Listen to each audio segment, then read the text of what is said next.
Aku adalah seorang guru olahraga yang dianggap mesum. Karena setiap hari aku suka memandangi rekan kerja wanitaku yang cantik, memperhatikannya. Tapi hari ini, saat aku sedang santai bermain game di kantor, aku menyadari kursor mouse-ku tiba keluar dari layar. Apa aku sedang berhalusinasi karena begadang semalam? Tanpa sadar aku mencoba mengklik mouse-nya. Dan seketika gelas air di depanku jatuh terguling ke lantai. Jantungku berdegup kencang. Mouse ini ternyata bisa mengendalikan benda-benda di dunia nyata. Ini benar-benar kemampuan memindahkan benda dari jarak jauh. Tepat saat itu, sudut mataku menangkap sosok direktur cantik yang duduk tak jauh dari sana. Diam-diam aku mengarahkan kursor mouse ke bawah meja direktur cantik itu. Lalu aku membidik kakinya dan mengklik pelan. Rasa gatal yang tiba-tiba membuat direktur cantik itu terkejut. Dia segera melepas sepatu hak tingginya dan menggaruk kakinya. Melihat itu, aku sangat gembira dan mengklik berkali-kali. Kali ini, seluruh tubuh direktur cantik itu mulai bergerak-gerak mengikuti kursor. Wajahnya pun langsung merona merah. Melihatnya membuatku hampir mimisan. Benda ini benar-benar harta karun. Menarik sekali. Aku terus bermain sampai wajahnya memerah padam. Dan dia berlari ke kamar mandi. Barulah aku mencoba fungsi mouse lainnya. Aku mengarahkan mouse ke uang 10.000 yuan. Yang baru saja aku ambil dari bank. Lalu aku klik kanan, dan muncul sebuah menu pilihan. Persis seperti yang ada di komputer. Secara naluriah, aku melakukan copy dan paste. Detik berikutnya, segepok uang muncul begitu saja. Aku hampir tidak percaya dengan mataku sendiri. Uangnya benar-benar bertambah. Jantungku berdebar kencang. Karena aku tahu sebentar lagi aku akan mencapai puncak kehidupan, menikahi wanita kaya dan cantik. Namun sedetik kemudian, tiba-tiba aku menyadari sesuatu. Nomor seri pada uang-uang itu ternyata semuanya sama persis. Aku memeriksa lembaran lain, hasilnya sama saja. Ini berarti semuanya adalah uang palsu. Jika aku menggunakannya, cepat atau lambat pasti akan ketahuan. Lalu, bagaimana caranya aku bisa jadi kaya? Tak ada cara lain. Dengan berat hati, aku mengarahkan mouse ke uang itu. Lalu mengklik delete. Selanjutnya aku mulai bereksperimen dengan gila. Aku mengarahkan mouse ke sebuah pulpen. Copy dan paste. Detik berikutnya, sebuah pulpen muncul entah dari mana. Aku mengambil pulpen hasil duplikat itu dan mencobanya di kertas. Persis sama dengan pulpen aslinya. Tepat saat aku sedang asyik bereksperimen, direktur cantik itu entah sejak kapan, sudah berdiri di belakangku. Karena terlalu fokus pada fungsi baru mouse ini, aku tidak sempat menutup game yang masih terbuka di komputer. Wang Kai, kamu malah main game lagi? Ini sudah ketiga kalinya bulan ini. Kamu masih mau kerja tidak? Setelah bicara, dia hendak menarik rambutku untuk menyeretku turun. Tapi aku menepis tangannya. Tak disangka, dia langsung meledak marah. Sudah berani melawan ya? Wang Kai, kamu percaya tidak kalau aku akan suruh kepala sekolah memecatmu? Dia memang tidak berbohong. Karena kepala sekolah adalah ayahnya sendiri. Cih, ayo lakukan saja. Pecat saja aku. Kamu pikir aku takut padamu? Aduh, ampun. Wang Kai, kamu benar-benar sudah merasa hebat ya? Kamu pria yang hampir berusia 30 tahun. Tidak punya rumah, tidak punya mobil, tidak punya tabungan, bahkan tidak punya pacar. Setiap hari bekerja cuma dengan gaji pas-pasan 3.000 yuan. Dari mana kamu dapat keberanian untuk membentakku? Kata-katanya hampir membuat pertahananku runtuh. Omelan wanita ini benar-benar menusuk tepat ke ulu hatiku. Kalau dulu, aku pasti sudah duduk manis dan mengalah. Tapi sekarang, aku sudah punya mouse super. Mana mungkin aku mau ditakut-takuti oleh wanita ini lagi? Sambil berdebat, mouse di tanganku, entah kapan sudah membidik ke arah sang direktur. Cantik itu. Setelah klik kanan, aku menahan keinginan untuk menduplikasi, tapi mataku tertuju pada opsi detail di bawahnya. Detail? Apa maksudnya ini? Begitu jariku mengklik, sesaat kemudian, informasi tentangnya pun muncul di layar. Nama, Chuyu. Usia 25 tahun. Tinggi 170 cm. Berat 50 kg. Kualitas 95 poin. Kondisi, masih baru, belum pernah digunakan. Tunggu, mouse ini bahkan bisa menampilkan informasi rahasia? Bagus-bagus, ini cara baru lagi untuk jadi kaya. Aku bicara padamu, kamu dengar tidak? Berhenti bersikap sok. Apa kamu tidak sadar bagaimana rendahnya dirimu? Asal kamu tahu ya, sebentar lagi aku akan jadi kaya raya. Nanti saat aku punya mobil dan rumah mewah, mungkin aku akan mempertimbangkan untuk mempekerjakanmu jadi sekretarisku. Hahaha. Wang Kai, apa kamu mau membuatku mati tertawa? Dengan gayamu yang begini. Keluar dari sekolah ini, kamu bukan apa-apa. Aku beritahu kamu Wang Kai. Kalau hari itu benar-benar datang, kamu percaya tidak kalau aku akan berlutut di depanmu sambil mengakui kekalahanku? Oh tunggu sebentar, biar ku rekam. Coba ulangi lagi. Berani tidak? Setelah bicara, aku langsung mengeluarkan ponsel dan membuka fungsi rekaman video. Aku mengarahkannya pada wanita cantik ini, sosok yang selalu muncul di bayanganku setiap malam. Kenapa harus tidak berani? Aku, Chuyu menyatakan di sini. Kalau si Wang Kai ini, setelah keluar dari sekolah, suatu hari nanti benar-benar punya mobil dan rumah mewah. Aku akan langsung berlutut di depannya dan mengakui kehebatannya. Bagus-bagus sekali, kamu sendiri yang mengatakannya. Aku akan mengingatnya. Kalian semua saksinya ya. Tolong jadikan ini bukti nanti. Aku mematikan ponsel. Tanpa memberi kesempatan padanya untuk membantah. Aku langsung membereskan barang-barang di mejaku. Chuyu, tunggu saja ya. Beberapa hari lagi, aku akan menjemputmu dengan mobil mewah. Bersiaplah untuk berlutut padaku. Di bawah tatapan merendahkan, sekaligus sedikit terkejut dari sang direktur cantik. Aku berjalan keluar dari ruang kantor guru dengan penuh percaya diri. Setelah keluar dari sekolah, aku langsung menuju ke pasar barang antik terdekat, karena aku baru saja terpikir cara untuk menghasilkan uang. Haha, karena mouse-ku bisa menampilkan detail suatu barang, bukankah aku akan tak terkalahkan jika langsung menggunakannya untuk menilai barang antik? Dengan membawa mouse sakti ini, aku tiba di pasar barang antik Panjayuan. Melihat deretan lapak di sepanjang jalan, di mataku, ini seperti gunung emas yang menunggu untuk digali. Aku berpura-pura jalan santai, jari-jariku di dalam saku diam-diam menggerakkan kursor mouse. Hanya aku yang bisa melihat kursor itu di dunia nyata. Satu persatu, aku memindai benda-benda di setiap lapak. Kenapa semuanya barang tiruan murah? Buku misterius, nilai 100 juta yuan. Apa, benda apa yang nilainya sampai 100 juta yuan? Ada harta karun di dalam kotak kayu tua ini. Aku berjalan mendekat dengan semangat. Tapi sebelum sempat mengambilnya, seorang pria di sampingku sudah lebih dulu mengambil kotak kayu itu. Dia langsung membuka tutupnya, dan seketika, sebuah stempel giok bermotif naga terlihat di dalamnya. Wah, stempel giok ini bagus sekali. Berapa harganya? Hehe, Anda punya mata yang tajam, Pak. Lihat tulisan di bawahnya ini. Mandat dari langit. Semoga abadi dan sejahtera. Ini adalah stempel kekaisaran yang legendaris. Terbuat dari giok Heshibi yang murni. Kalau Anda suka, cukup bayar 100.000 yuan. Giok Heshibi dan stempel kekaisaran, penjual ini benar-benar nekat bicara sembarangan. Kalau ini benar-benar stempel kekaisaran, si penjual ini pasti sudah menobatkan dirinya sendiri jadi kaisar. Batu rongsokan yang diwarnai dengan pewarna murahan. Kontak jangka panjang dapat memicu penyakit kulit. Singkatnya, orang bodoh pun tidak akan mau membelinya. Oke, ini barangnya, silakan disimpan baik-baik. Anda benar-benar beruntung hari ini. Astaga, ternyata benar-benar ada yang beli. Sial, harapan terakhirku juga hilang. Lalu bagaimana dengan kotak yang aku incar tadi? Bukan, maksudku bagaimana dengan buku yang ada di dalam kotak itu? Ini, ambillah. Meskipun kotaknya terlihat butut, tapi ini juga barang antik yang bersejarah. Karena kita berjodoh, aku berikan ini gratis untukmu. Haha, terima kasih banyak ya. Sebuah buku tentang desain pemrograman. Bos, benda ini juga termasuk barang antik? Bukankah ini buku modern? Kenapa mouseku menunjukkan nilainya tepat 100 juta yuan? Apa identifikasi mouseku sedang salah? Hei, bukankah buku yang bagus digunakan sebagai alas untuk giok yang bagus juga? Menggunakan barang rongsokan ini untuk alas stempel kekaisaranku. Bukankah itu akan mengotori giok berhargaku? Nih, tolong buangkan saja ke tempat sampah. Aku pergi dulu. Bos, bolehkah aku melihat buku ini? Dia membolak-balik seluruh halaman buku itu. Si penjual pun tidak menemukan ada yang aneh. Anak muda, pegangnya pelan-pelan. Ini benar-benar barang antik yang serius. Bos, apa Anda sudah gila karena terlalu terobsesi pada uang? Di bagian belakang buku ini, jelas-jelas tercetak tanggal terbitnya. Baru diterbitkan 2 tahun yang lalu. Lalu kenapa kamu masih mau melihatnya? Aku ini lulusan jurusan komputer. Bukankah ini sangat cocok dengan bidang keahlianku? Baiklah, bos. Berapa harga yang Anda minta untuk buku ini? Melihat aku sungguh-sungguh menginginkannya, si penjual mulai merasa curiga. Dia merebutnya kembali, dan memeriksanya dengan sangat teliti. Sial, penjual ini benar-benar licik. Apa dia benar-benar akan menemukan rahasianya? Jangan-jangan yang bernilai 100 juta itu bukan bukunya, tapi ada perangko langka yang terselip di dalamnya.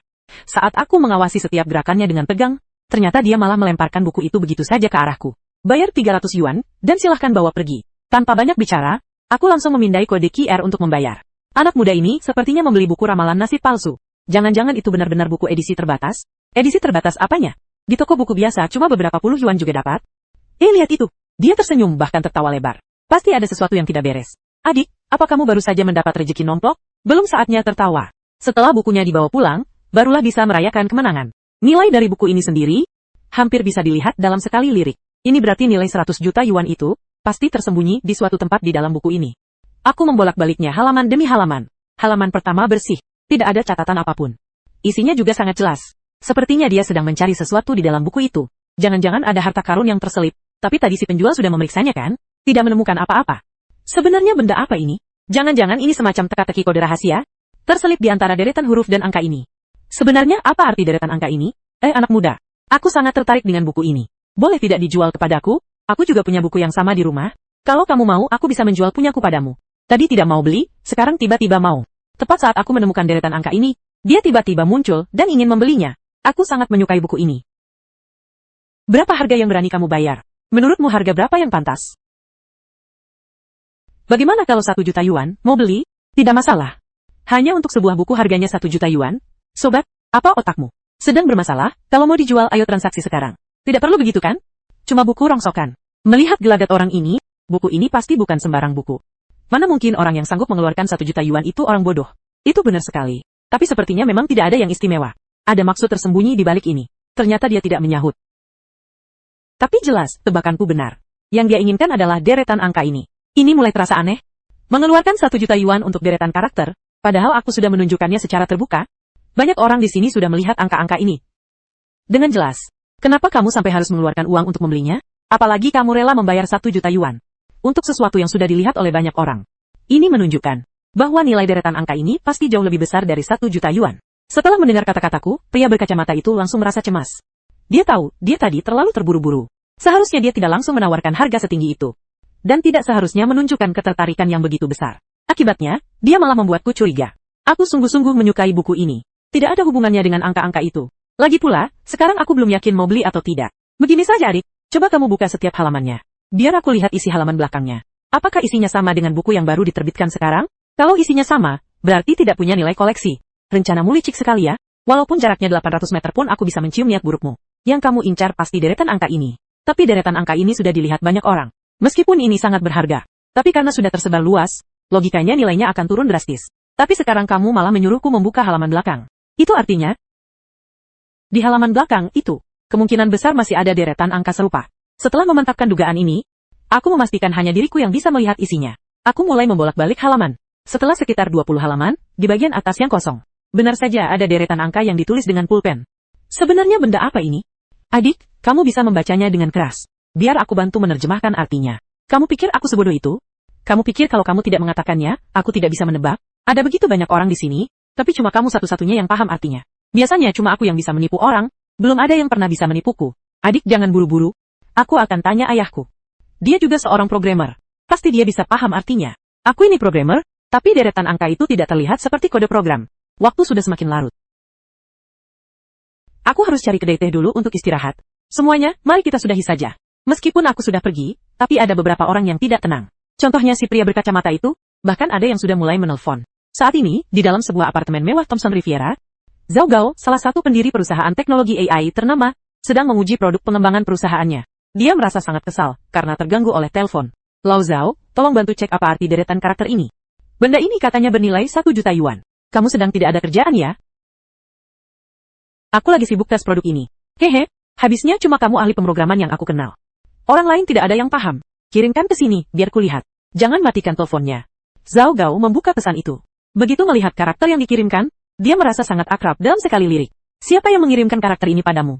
Ditulis dari sebuah buku pemrograman. Katakan dulu ini apa? Menarik sekali. Tadinya aku cuma merasa familiar, belum bisa memastikan. Tapi karena kamu bilang ini ditulis di buku pemrograman, aku yakin 70-80%. Cepat katakan. Deretan karakter ini, kemungkinan besar adalah kunci publik Bitcoin. Apa kamu yakin? Sekitar 80%. Memastikannya juga mudah. Tunggu sebentar. Dia langsung menutup telepon, membuka browser, mengakses situs resminya, lalu memasukkan deretan karakter tersebut. Astaga, di dalamnya ternyata ada 280-an Bitcoin. Hanya 200-an? Sedikit sekali. Kak, kumohon gunakan tangan berhargamu itu. Coba, cek harga Bitcoin di internet dulu baru bicara, bisa tidak? Sudah, jangan repot-repot cek. Harga transaksi Bitcoin hari ini adalah 60.000 per koin. Mahal sekali. Kalau 280 koin, bukankah itu sekitar 16,92 juta? 16,92 juta, kawan. 60.000 itu dalam dolar AS, bukan dalam rupiah. Apa, ternyata dolar Amerika. Jika dikonversikan dengan nilai tukar hari ini, nilainya lebih dari 100 juta yuan. Sudah, bicara padamu tidak akan nyambung. Cepat pergi sekarang. Kita ketemu di bandara. Oh ya, bawa serta si Kun dan yang lainnya. Mau apa ke bandara? Cari cara untuk membeli buku itu. Secepat mungkin, kita harus mendapatkannya sebelum orang lain. Sebelum, dia sadar kalau itu adalah kode Bitcoin. Lao Zhao, kalau punya kode ini, berarti kita bisa dapat lebih dari 100 juta itu? Tidak semudah itu. Bitcoin butuh kunci publik, kunci pribadi, dan alamat tujuan. Ibaratnya begini, kunci publik itu seperti kartu bank yang kita gunakan. Ini boleh dibagikan kepada orang lain. Nomor rekening. Sedangkan, alamat Bitcoin itu setara dengan alamat untuk transfer. Dan kunci pribadi itu ibarat PIN atau password kartu bank kita. Sekarang sudah paham kan? Lalu kenapa kita masih mau beli? Bukankah itu sia-sia? Mengeluarkan 1 juta yuan untuk sebuah peluang itu tidak rugi. Keesokan harinya pagi-pagi sekali, aku bangun dari tempat tidur, mengucek mata yang masih mengantuk. Setelah selesai mandi dan bersiap, aku membawa buku itu. Lalu turun untuk sarapan, dan langsung meluncur ke Panjiayuan. Saat aku sedang melamun, 2 buah taksi berhenti di pinggir jalan. 8 orang pria turun dari mobil itu. Aku mendongak dengan wajah bingung. Halo, Tuan. Izinkan aku memperkenalkan diri. Aku Zhao Gao. Anda kenal? Kemarin di Panjiayuan aku melihat Anda membeli buku itu. Kami sangat tertarik dengan buku yang Anda beli dari lapak kaki 5 itu. Bagaimana kalau kita cari tempat duduk untuk mengobrol? Kalian datang demi deretan karakter itu kan? Ya, apa sebenarnya itu? Tepat pada saat itu, beberapa taksi lain kembali berhenti. Beberapa orang turun dan langsung mengincarku. Mereka berjalan cepat mendekat. Tuan, halo. Hanya dalam beberapa menit saja. Sudah ada belasan orang yang mengelilingiku. Jelas sekali mereka bukan orang sembarangan. Bahkan aku merasa, mereka adalah tokoh-tokoh hebat di bidangnya masing-masing. Dan pada saat yang sama, sepertinya mereka semua tahu apa arti deretan karakter itu. Apa cuma aku yang tidak tahu? Adik kecil, kamu akan kaya raya? Lebih dari 100 juta yuan. Kawan, buku yang kamu beli kemarin di kaki 5 itu, karakter yang tertulis di sana adalah kunci publik Bitcoin. Jangan pernah menjual buku itu. Jangan sampai dijual. Orang-orang ini semua datang untuk menipumu. Pria yang tadi datang pertama namanya Zhao Gao. Salah satu bos besar AI ternama. Yang di sampingnya itu sepertinya influencer terkenal. Dan yang di kiri itu, bos perusahaan teknologi. Pantas saja para programmer hebat di media sosial. Semuanya diam 1000 bahasa. Kira-kira mereka tidak melihat. Ternyata mereka semua tahu. Dan mereka semua berlomba ke sini untuk mencari untung. Semuanya silakan pulang saja.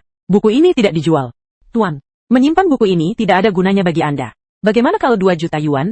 3 juta yuan?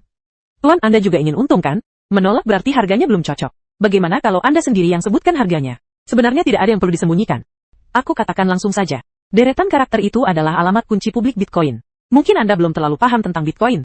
Izinkan aku menjelaskannya secara singkat. Aku memang tidak terlalu paham. Coba katakan, Bitcoin punya kunci publik dan kunci pribadi. Deretan karakter kemarin itu adalah kunci publik. Hanya dengan kunci publik, siapapun bisa mengecek informasi di dalamnya, termasuk riwayat transaksi, dan jumlah Bitcoin yang ada di dalam akun tersebut. Sepertinya kalian sudah mengecek informasi dari kunci publik itu ya. Setelah dicek, ada berapa banyak di sana? 280 koin. Harga Bitcoin hari ini adalah 60.000 dolar Amerika per koin. Tapi, itu hanyalah informasi yang bisa diakses lewat kunci publik. Untuk memilikinya sepenuhnya, harus ada kunci pribadi. Tanpa kunci pribadi, biarpun bisa melihat Bitcoin itu, kita tetap tidak bisa mengambilnya. Buku ini hanya mencatat kunci publik. Tapi apakah ada kunci pribadinya atau tidak? Tidak ada yang tahu. Tuan, kami ingin membeli peluang ini. Siapa bilang aku tidak tahu? Aku tahu kok. Di halaman belakang buku ini juga tertulis deretan karakter. Tanpa mencoba login, kamu tidak akan pernah tahu apakah itu benar atau tidak. Apa yang Anda katakan ada benarnya. Cukup masuk akal. Kalau setuju dengan 10 juta yuan, kita bisa segera mencari pengacara untuk melakukan transaksi transfer secara langsung. Penawaran 10 juta ini hanya berlaku sekarang, selama Anda belum mencoba untuk login. Jadi jika Anda ingin bertransaksi, mulai sekarang. Sebaiknya kita tetap bersama, karena aku harus memastikan Anda tidak mencoba login secara diam-diam. Untuk memverifikasi deretan karakter kedua, adalah kunci pribadi atau bukan. Orang ini menyebalkan sekali. Kalau jadi dia, aku pasti akan langsung menjualnya. Karena mendapatkan 10 juta yuan itu sudah pasti. Belum tentu kode di belakang itu adalah kunci pribadi. Karena kamu sudah mengenalku. Kamu harusnya tahu aku adalah pemburu barang antik profesional. Prinsipku adalah mengambil resiko kecil untuk hasil yang besar. 10 juta memang menggiurkan. Tapi aku lebih suka bertaruh pada takdir. Kawan, jika kamu bersikeras, aku tidak akan memaksamu lagi, karena itu akan terasa berlebihan.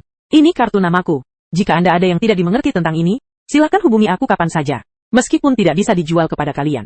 Tapi aku bisa memuaskan rasa penasaran kalian. Sekarang, aku bisa mencoba login untuk kalian lihat. Di bawah tatapan tegang semua orang yang hadir, aku perlahan membuka ponsel, mengakses situs tersebut, dan memasukkan kunci pribadinya. Seketika mataku berbinar. Sobat, berhasil masuk tidak? Apa itu kunci pribadinya? Bisa login? Bisa.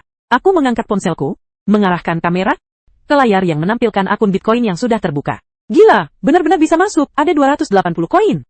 Luar biasa. Tadi aku sempat merasa kasihan pada Tuan Lin, karena tidak memilih 10 juta yuan. Ternyata aku yang bodoh. Ya ampun, kenapa aku mendengar suara patah hati? Tuan, apakah Anda berminat untuk melepaskannya sekarang? Lupakan saja. Aku tidak butuh uang. Tidak dijual? Siapa tahu nanti harganya naik lagi. Ayo pergi kawan. Mari cari keberuntungan lagi. Sambil bicara, aku tidak memedulikan mereka, dan langsung berjalan menuju pasar barang antik. Sialan. Seharusnya tadi aku langsung tawar 50 juta saja. Aku benar-benar menyesal. Baru saja memasuki pusat barang antik. Aku berpapasan dengan 2 orang yang berjalan terburu-buru. Cepat, tempat log sebelah kemarin, baru dapat 1 peti besar barang antik. 1 peti besar barang antik? Ini harus aku lihat. Pas sekali, bisa pakai mouse untuk memeriksanya. Sesampainya di tempat log itu, sudah banyak orang yang berkumpul. Aku memilih jongkok sambil mengelus kepala anjing di sana. Tanpa sengaja, kursor mouseku tiba-tiba terarah pada tempat makan anjing itu. Wadah makan anjing, nilai pasar, 300 juta yuan. Gila, 300 juta. Harus aku ambil. Aku menunggu hampir 2 jam sampai orang-orang mulai berkurang. Bos, ku dengar di sini banyak barang antik. Boleh aku lihat-lihat? Kamu juga dengar? Berita tentang aku dapat 1 peti barang antik itu. Ada yang bagus tidak? Kamu datang agak terlambat. Hampir semuanya sudah dipilih orang. Ada di dalam sana. Pilih saja sendiri. Harganya 5.000 yuan per barang. Harganya terlalu rendah. Selesai pilih baru bayar. Wah, harganya sudah dipatok rata. Ini benar-benar menguji ketajaman mata. Tapi dengan adanya mouse ini, aku tidak perlu khawatir. Aku melangkah masuk ke ruangan. Aku terkejut, karena ternyata memang ada banyak barang bagus di sini. Tentu saja ada banyak juga barang sampah, bahkan banyak tiruan berkualitas tinggi. Sepertinya bos ini juga sangat cerdik. Dia hanya menggunakan nama barang antik ini, untuk menipu siapapun yang bisa dia tipu. Benar saja, dunia barang antik itu sangat berbahaya. Baiklah, ambil ini saja dulu. Bisa sekalian buat kamuflase untuk mengambil wadah makan anjing itu. Saat aku keluar membawa tumpukan barang, kerumunan orang yang mengikutiku karena penasaran, langsung terkejut. Wah, lihat itu. Adik itu akhirnya beraksi. Apa barang-barang itu asli? Sepertinya memang sudah terlambat. Saat itu, si bos sudah selesai memasak dan sedang duduk di bangku sambil makan. Semuanya jadi 15.000 yuan. Oke, aku akan bayar pakai kode QR. Tapi bos, di sini tidak ada barang yang benar-benar bagus ya. Barang bagus? Jangan salah, aku sebenarnya punya satu barang bagus. Kamu mau lihat? Barang bagus apa? Si bos menunjuk ke suatu arah. Ternyata itu adalah sebuah batu yang digunakan sebagai ganjal kompor di luar. Itu adalah batu nisan atau prasasti yang sudah patah jadi dua, yang masing-masing bagiannya digunakan untuk menyangga kompor. Di batu ini ada tulisannya. Tadi para maklar itu mau beli, tapi tidak aku kasih. Kenapa tidak dikasih? Bahkan tidak cukup untuk beli miras. Aku tidak mau bertele-tele. Kalau kamu berminat, aku jual seharga 20.000 yuan. Aku berjalan mendekat dan menunduk melihat prasasti itu. Prasasti itu tertutup noda minyak yang tebal. Hanya terlihat samar bentuk tulisannya. Sangat sulit membedakan itu karakter apa. Aku jongkok, diam-diam mengarahkan mouse dari dalam saku. Astaga, ini benar-benar harta karun. Bos, tolong keluarkan batu itu. Aku ambil. Dia ambil? Oke, tunggu sebentar. Bos, anjingmu ini galak juga ya. Malah menggonggong padaku. Mau tidak kalau jatah makanmu aku ambil? Wahahaha, tadi sangka adik ini punya sisi lucu juga. Ayo adik, cepat makan makanan anjing itu. Aku berani bertaruh setengah bungkus camilan, adik ini tidak akan menang lawan anjing itu. Aduh dik, jangan marah. Nanti biar aku rebus saja anjing ini. Saat itu, seluruh perhatianku tertuju pada wadah makan anjing itu. Meskipun wadah itu terlihat seperti besi, tapi bentuknya benar-benar sangat aneh. Dibilang mangkuk, tapi desainnya tidak lazim. Binatang kecil, masih berani menggonggong ya? Bos, wadah makan anjing ini dijual tidak? Wadah anjing butut itu? Kamu benar-benar mau berebut makanan dengan anjing? Astaga, selera adik ini berat juga ya. Ternyata dia sungguh-sungguh dengan ucapannya. Tunggu, orang-orang ini semua sangat berpengalaman. Apa mereka melihat ada masalah dengan wadah anjing ini? Tidak bisa, aku harus mengeceknya dulu. Tunggu sebentar. Gawat. Di bagian bawah wadah ini, ada deretan angka terukir. Ada namanya juga. Wadah anjing ini, warisan turun-temurun keluargaku. Kalau kamu mau, bayar 5.000 yuan. Warisan turun-temurun buat kasih makan anjing. Hahaha, alasan nona ini benar-benar masuk akal ya. Coba aku lihat barangnya. Ah, kotor sekali. Biar aku pegangkan saja untukmu. Tidak apa-apa. Saat aku memegangnya, barang itu terasa sangat berat. Pertama, aku yakin ini besi dan sangat tebal. Di bawahnya memang ada deretan angka, serta sebuah kode identitas 12.103. Aku tidak tahu apa maksudnya. Melihat informasi yang diberikan oleh mouse, aku terpaku di tempat. Benda ini jelas-jelas terlihat seperti besi, tapi kenapa dibilang perunggu? Benda ini Anda dapat dari mana? Warisan nenek moyang. Sudah, jangan membual lagi. Mau tidak? Mau, sudah diputuskan ya. Tadi aku bilang harganya 5.000 yuan. 5.000 ya? Orang ini benar-benar suka bagi-bagi uang ya. Wadah makan anjing itu. Di bawahnya ada ukiran nama dan deretan angka. Dilihat dari manapun itu bukan barang kuno. Apa dia sungguh-sungguh membelinya demi membalas anjing itu? Benar-benar aneh kebiasaan orang kaya. Ada uang, ada pelayanan. Setelah aku mentransfer uangnya, si bos langsung bergegas mengambil air kran untuk mencuci bersih wadah anjing itu. Dia juga membersihkan sisa minyak dan debu di prasasti itu sampai bersih. Bahkan dia berbaik hati mencarikan tas plastik untuk membungkus wadah anjing itu. Baru kemudian diserahkan padaku. Aku lihat-lihat lagi ya. Di dalam sana masih banyak barang bagus loh. Bisa bantu bawakan prasasti ini ke depan pintu? Aku membuka bagasi mobil, memasukkan prasasti yang sudah patah dua itu. Lalu di bawah senyuman puas si bos, aku pun pergi dengan keren. Di dalam mobil, aku bergumam bahwa akhirnya, aku punya banyak uang. Kalau ada waktu, aku harus beli mobil baru. Dan sesekali, aku melirik ke arah mangkuk besi besar yang ada di kursi penumpang. Benda ini ternyata adalah perunggu. Dan yang paling penting, ini adalah perunggu dari dinasti Zhou Barat. Baiklah, nanti di rumah baru aku teliti lagi pelan-pelan. Sial, ternyata aku benar-benar mencuri jatah makan anjing itu. Apa ini tidak keterlaluan? Mangkuk anjing ini tidak mungkin barang antik kan? Antik apanya? Kenapa aku merasa barang-barang yang dibeli pemuda itu hari ini, tidak ada satupun yang normal? Sementara itu, di sebuah ruangan privat tak jauh dari sana, seorang ahli peninggalan budaya tingkat tinggi, baru saja mengangkat cangkir tehnya. Tiba-tiba cangkir itu terlepas dari tangannya. Pak Suanda tidak apa-apa? Pak Zhou, apa Anda merasa kurang sehat? Harta karun nasional. Harta karun nasional apa? Harta karun nasional yang hilang dulu itu. Apa sudah ditemukan? Apa Anda yakin?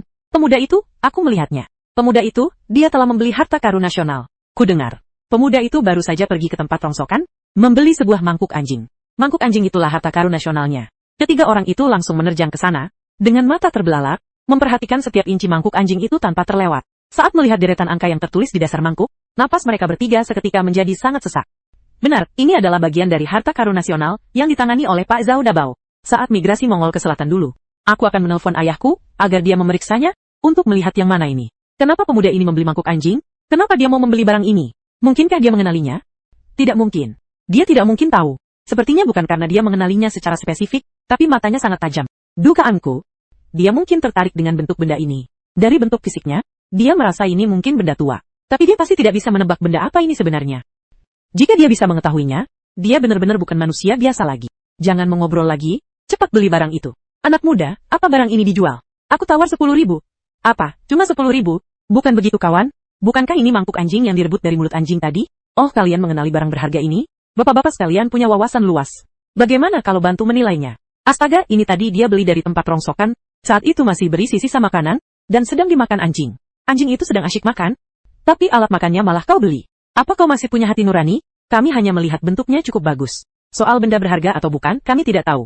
Jangan membodohiku. Kalian ingin mendapatkan keuntungan besar dariku ya? Hahaha. Sepertinya aku terlalu tinggi menilai kalian. Kalau begitu, biar aku saja yang membukanya. Apa maksudnya? Lapisan luarnya ini seharusnya hanya plat besi. Barang aslinya ada di dalam. Tapi tingkat pengelasan plat besi ini sangat tinggi. Sambungannya diampas hingga tidak terlihat. Tunggu saja. Kita lihat setelah dipotong. Sialan. Kalau dia benar-benar memotongnya, benda ini akan hancur total. Tidak bisa menunggu lagi. Anak muda, berikan harganya untuk benda ini. Aku tawar 1 juta. Kami tawar 100 juta. Sial, apa-apaan ini? Kenapa tiba-tiba jadi 100 juta? Apa kalian tahu apa isinya? Asal teriak 100 juta saja. Benar-benar menganggap uang itu sampah, kau tawar 100 juta? Ya, 100 juta. Anak muda, kau mengangguk saja, aku akan transfer sekarang. Kalian tahu apa isinya? Tidak tahu. Hahaha, bohong sekali. Begitu kalian datang, harganya naik dari 10 juta ke 100 juta. Kalau kalian tidak tahu, mangkuk anjing ini akan kumakan. Anak muda, bagaimana menurutmu usulanku? Aku malas menanggapi. Hanya dengan sedikit dorongan. Bilah pisau tajam itu menggoresnya. 100 juta? Keberanian pemuda ini benar-benar luar biasa. Astaga, di bawah lapisan besi benar-benar ada sesuatu? Sangat hitam, apa ini masih besi? Lihat, di atasnya sepertinya ada tulisan. Nama lengkapnya adalah Bejana Perunggu Dinasti Zhou Barat. Bahkan namanya pun kau tahu? Ini adalah harta karun nasional, di atas harta karun nasional. Kalian pasti sudah tahu sejak awal kan? Anak muda, saya adalah ketua asosiasi barang antik Waxia kita. Barang ini saya tawar 400 juta, apa kau mau menjualnya? 400 juta. Lebih banyak 100 juta dari nilai di sistem. Ini benar-benar di luar dugaanku. Baik, terjual. Seiring dengan anggukanku, segera masuk dana sebesar 360 juta ke kartu bankku. Setelah dipotong pajak. Namun, tepat saat aku ingin lanjut berburu di jalan antik, saat berbalik, aku mendapati sekelompok mata seperti serigala lapar, sedang mengawasiku. Astaga, mereka benar-benar mengincarku. Udahlah, lebih baik pulang dulu saja.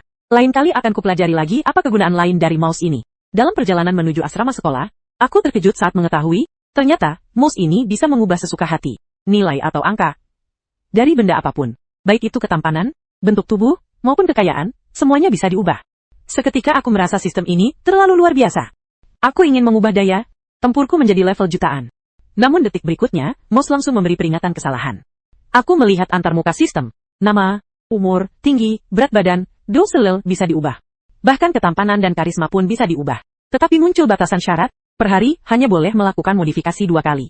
Kalau begitu ubah kekayaannya dulu saja. Meskipun berburu barang rongsokan itu seru, tapi mengumpulkan uangnya terlalu lambat. Yang paling menyebalkan adalah harus waspada diincar orang lain. Aku memunculkan panel atribut pribadiku. Kolom kekayaan, langsung kuubah menjadi tidak terbatas. Saat itu, tetangga yang lewat melihatku tersenyum sendiri, mengira aku sudah gila. Dan mereka memberikan pandangan kasihan. Seketika aku menjadi seperti tokoh utama yang sombong. Namun saat itu juga, seorang wanita, cantik bak bidadari muncul di depanku. Banyak pria berhenti untuk menontonnya. Aku pun terpaku, menatap wanita itu dengan bengong. Wajahnya luar biasa cantik tapi auranya dingin dan sombong. Bukankah ini ketua senat mahasiswa, yang dijuluki bunga kampus bidadari di kawasan universitas ini? Ye Qingqi, kan? Wanita impian semua pria. Sayangnya, Ye Qingqi tidak pernah mempedulikan siapapun, terkenal sangat angkuh dan dingin. Aku memunculkan atribut pribadi Luo Tianyi. Namun tepat saat dalam hati, aku berpikir apakah akan mengaturnya? Woi bocah, apa yang kau tertawakan? Apa wanita secantik itu layak kau pandang?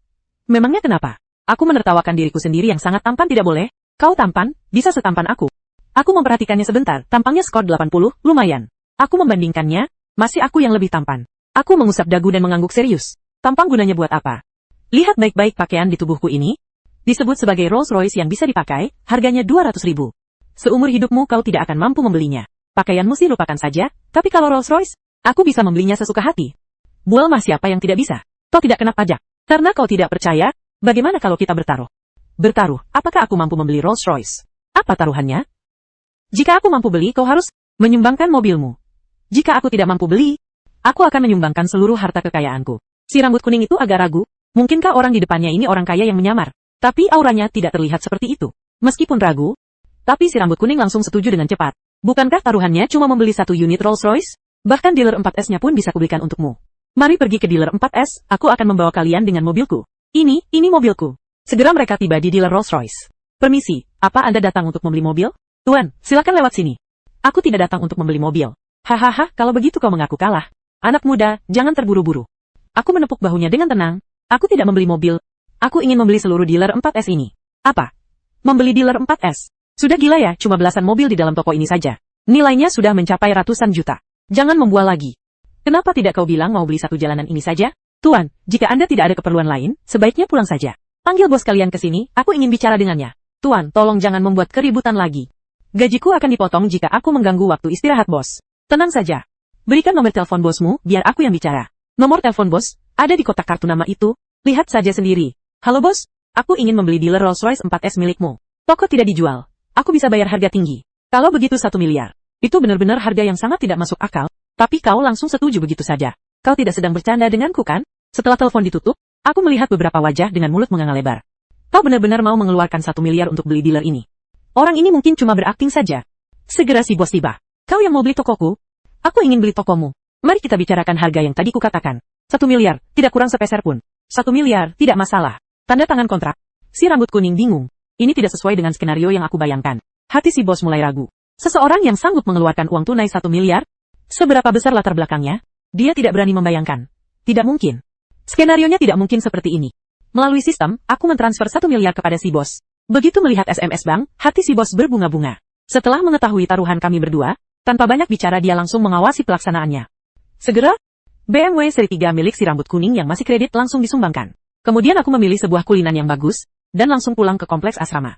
Namun baru saja sampai di depan pintu gerbang kompleks, aku bertemu dengan sepasang pria dan wanita. Si pria adalah mantan teman sekamarku, dan si wanita seharusnya adalah pacarnya. Ini pacarku Tang Feifei, gimana cantik kan? Tang Feifei memang sangat cantik. Semua pria yang menonton memandangnya dengan iri. Kataku sih, kau belum punya pacar juga? Sangat jelas. Setelah dia tahu aku mengundurkan diri, dia sengaja datang untuk merendahkanku. Tapi aku tidak suka melihat gaya pamernya itu. Pacarku tidak sempat datang ke sini. Jangan-jangan karena pacarmu terlalu jelek, sehingga kau malu membawanya keluar bertemu orang? Orang-orang di sekitar langsung tertawa tertahan. Tertawa kenapa? Bukankah wajar jika dia tidak secantik aku? Tidak perlu merasa rendah diri kok. Baik, karena kalian ingin melihatnya, aku akan memanggil pacarku ke sini. Tapi kenapa bisa menghilang? Kita lihat siapa yang nanti akan merasa rendah diri. Menatap ke arah Ye Qingqi, si bunga kampus di kejauhan, yang sedang asyik membaca buku di tepi lapangan. Aku mengeluarkan mouse dan langsung membidik ke arahnya. Aku langsung menarik penuh tingkat kedekatan dengan si bunga kampus. Aku mengubah tingkat kedekatan menjadi tidak terbatas. Seketika, di ponselku, ternyata muncul satu deretan nomor telepon baru. Begitu nomornya dihubungi, bunga kampus, yang sedang membaca di kejauhan, langsung merasakan getaran ponselnya. Setelah melihat nomor pemanggilnya, mata Ye Qingqi seketika berbinar. Halo, kakak Haya? Astaga, kapan bunga kampus pernah menggunakan nada bicara seperti itu? Belum pernah dengar Ye Qingqi punya pacar. Datanglah ke asrama. Baiklah, aku segera ke sana. Ye Qingqi segera berdiri terburu-buru, lalu berlari, menuju ke arah kompleks asrama. Saat semua orang melihat Ye Qingqi masuk, bola mata mereka hampir copot. Dan saat melihatku, wajah dingin Ye Qingqi seketika merekah menjadi senyuman. Apa ini pacarmu? Ya, bisa dibilang begitu. Bisa dibilang apa? Aku memang pacarmu. Ayo katakan. Astaga, bunga kampus Ye malah secara aktif mengejar seorang pria. Apa sebenarnya pesonanya? Bukankah aku lebih kaya darinya? Kenapa bunga kampus Ye tidak memilihku? Kudengar kau sudah mengundurkan diri. Kalau begitu asrama ini tidak bisa ditinggali lagi kan? Mari, kubantu memindahkan barang-barangmu. Semua orang tertegun bodoh. Apa ini benar-benar bunga kampus yang dingin itu? Saat ini si pria dan Tang Feifei terlihat seperti badut. Perhatian semua orang benar-benar tersedot oleh Ye Qingqi. Si pria itu juga menatap Ye Qingqi dengan bengong. Dalam hati berpikir betapa bangganya jika dia pacarku. Dibawa keluar akan sangat membanggakan. Seketika harga diriku benar-benar terpuaskan. Sudahlah, semuanya bubar saja. Kami harus mengurus hal penting. Sambil bicara di bawah tatapan iri sekumpulan orang, aku langsung menarik Ye Qingqi masuk ke kamar untuk mengemas barang-barang. Mantan teman sekamar tiba-tiba bicara, hari ini juga bisa dianggap sebagai hari kepergian Wang Kai, kalau begitu. Aku akan mentraktir semuanya makan. Sekaligus sebagai pesta perpisahan untuk Wang Kai. Dia memikirkan sebuah trik pamungkas untuk membalikan keadaan. Yaitu pamer. Karena kalah di urusan pacar, maka gunakan kekayaan untuk menjatuhkan lawan. Sayang. Ayo kita makan besar hidangan laut. Aku sudah mencari tahu, ada restoran makanan laut dengan reputasi hebat. Haha, oke. Tidak habis banyak uang kok. Sekali makan cuma beberapa ribu yuan. Aku traktir semuanya. Namun aku sama sekali tidak mempedulikannya, malah menoleh menatap Ye Qingqi. Mari kita pergi ke warung kaki lima saja. Boleh, asal bersamamu, melakukan apapun tidak masalah. Makan di kaki lima itu terlalu tidak higienis. Sebagai wanita, kau harus lebih menyayangi dirimu sendiri. Namun wanita, di sampingnya malah mencibir, si pria juga ikut-ikutan memprovokasi. Namun, aku sama sekali tidak menggubris. Langsung menarik, Ye Qingqi berjalan keluar halaman. Sial, siapa yang kau bicarakan? Orang miskin sepertimu, cuma menang punya pacar. Yang cantik, apa kau sanggup menafkahinya? Lihat saja seberapa lama dia bisa berlagak. Paling sedang menunggu taksi online. Perlu kami beri tumpangan? Cepat pergi, kau menghalangi mobilku. Kami menghalangi mobilmu. Begitu si pria menoleh ke belakang mobilnya. Ternyata ada sebuah Rolls Royce. Culinan di sana, lucu sekali. Hahaha, apa ada orang yang sudah gila ya? Mana ada? Mungkin itu cuma halusinasi mereka saja. Ini benar-benar membuatku tertawa. Melihat mereka tidak percaya, aku tersenyum dan menekan kunci mobil. Detik berikutnya, seiring dengan kilatan lampu kulinan, semua orang langsung terpaku. Namun tak lama kemudian, si pria itu malah menatapku dengan ekspresi meremehkan. Lihat apa lihat? Pemilik aslinya pasti sudah datang. Cepat minggir. Rolls Royce ini terlalu mencolok. Benar-benar membuat tekanan mental yang besar. Tapi tidak ada yang berani tidak minggir. Si pria itu dengan patuh memajukan mobilnya sedikit. Memberi jalan agar Rolls Royce bisa lewat dulu. Tak disangka setelah menunggu cukup lama, pemilik Rolls Royce tidak kunjung muncul. Di mana sih pemilik mobil ini? Aku sudah memindahkan mobilku, kenapa belum datang juga? Namun detik berikutnya aku langsung membukakan pintu mobil. Silahkan masuk Kinci. Si pria melihat pemandangan ini dengan wajah penuh keterkejutan. Jangan meremehkan siapapun. Tadinya, aku ingin bergaul dengan kalian sebagai orang biasa. Tapi hasilnya malah pengucilan. Sekarang aku tidak akan menyamar lagi. Aku adalah seorang miliarder. Kartu-kartuku sudah terbuka. Memangnya kenapa? Tidak mungkin, tidak mungkin. Tidak ada yang tidak mungkin. Sambil bicara aku memasukkan tangan ke saku. Detik berikutnya panah mouse, perlahan, bergerak menuju ke arah BMW di belakang pria tersebut. Aku langsung menekan, delete. Seketika, BMW, yang tadinya ada di sana menghilang begitu saja dari pandangan. Sama halnya dengan kau yang tidak pernah punya mobil. Hanya sedang membual di depanku. Apa? Mana mobilku? Mobilku jelas-jelas ada di sini, kemana perginya? Waktu berlalu seminggu kemudian. Setelah mengantar bunga kampus kembali ke sekolah, aku mulai mencari pekerjaan lain. Karena merasa kemampuan ini tidak boleh disia-siakan. Aku memikirkan sebuah cara. Dapat, aku menggunakan uang tunai 2.000 yuan untuk membeli sepotong emas. Lalu menduplikasinya bertubi-tubi. Meja langsung dipenuhi oleh tumpukan emas. Haha, aku benar-benar jenius. Uang memiliki nomor seri, tapi emas tidak. Kemudian aku mendatangi puluhan toko emas, menukarnya secara bertahap menjadi uang tunai. Setelah itu langsung terbang ke Amerika. Dan dalam satu tarikan napas menjual 30.000 ton emas. Hal ini tidak hanya tidak menimbulkan kecurigaan orang lain. Bahkan dengan kekuatanku sendiri, aku berhasil membuat harga emas dunia turun. Melihat saldo di ponselku, tanpa berpikir panjang, aku mengirimkan 100 juta ke ibuku. Malam hari aku pergi ke klub malam termahal untuk minum-minum. Begitulah, siang hari aku rajin menduplikasi emas. Malam hari aku pergi ke klub dan mencari wanita. Segera cadangan uang tunaiku melampaui Leizu, Leijun. Dan aku menjadi orang terkaya di Huaxia. Mobil mewah, rumah mewah, dan wanita cantik tak terhitung jumlahnya. Bahkan wajahku terpampang di layar besar Times Square. Menjadi orang kaya tingkat atas termuda di dunia. Begitulah aku menghabiskan waktu setahun dengan hura-hura. Tiba-tiba sebuah berita memecah ketenangan. Sebuah pulau kecil berbentuk seperti ulat bulu. Mengalami retakan di bawah laut? Apa itu tidak akan mempengaruhi kita? Sudahlah, mari lakukan satu kebaikan. Bukannya marah. Aku malah menunjukkan senyuman seperti malaikat. Kemudian, aku segera menyuruh asisten memesan sebuah balon udara berawak. Lalu, aku menaikinya hingga terbang ke ketinggian puluhan ribu meter dari permukaan tanah. Melihat bumi dari sini benar-benar indah. Segera, aku menemukan pulau yang terlihat tidak selaras itu. Tanpa banyak bicara, aku diam-diam mengeluarkan mouse. Begitu jariku menekan tombol, delete, detik berikutnya pulau ini akan terhapus sepenuhnya. Tapi tiba-tiba menghilang begitu saja sepertinya terlalu membosankan. Sudahlah, lebih baik berbaik hati sedikit. Maka dari itu, aku langsung menekan cut. Seketika, pulau tersebut menghilang dari tempatnya. Hanya saja aku tidak terburu-buru untuk melakukan pasta, tapi kembali ke rumah, dan langsung menelepon asisten. Pasti akan sangat menarik, jika pulau itu diletakkan di kutub utara. Sambil menunggu pengaturan dari asisten, karena bosan aku kembali mendatangi Panjiayuan, pasar barang antik. Mumpung ada waktu senggang. Sudah lama aku tidak menggunakan mouse untuk berburu barang antik. Seiring dengan mouse mengidentifikasi satu persatu. Semua barang di lapak tersebut telah diperiksa. Saat melihat angka 890.000, aku tertegun ragu. Tak disangka di lapak pertama, sudah ada barang seberharga ini. Harga pasar 9 yuan, harga jual kembali 6 yuan. Apa-apaan ini? Bukan benda ini. Aku menjauhkan mouse dari vas bunga. Saat itu mouse tidak sengaja menyentuh kain tua, yang digunakan sebagai alas. Di bawah vas. Seketika informasi muncul. Benda, kain. Ternyata, sapu tangan permaisuri mata Tumaluk Hidupi Sumichua Haboluk Hidupia, dari awal dinasti Ming. Bahan edisi terbatas. Tahun era Hongwu dinasti Ming. Kondisi, tua. Kualitas, biasa. Kesimpulan, barang yang layak dikoleksi. Harga pasar, 890.000 yuan. Di lapak ini sebagian besar barang sudah aku periksa. Satu-satunya yang berharga, ternyata kain buruk yang dipakai sebagai alas. Aku meletakkan kembali barang di tanganku. Lalu menunjuk ke arah liontin giok di sampingnya. Aku lebih suka yang ini. Paling murah berapa kau mau lepas? Tadi sudah kukatakan, ini adalah liontin giok milik Qin Shi Huang dari dinasti Tang.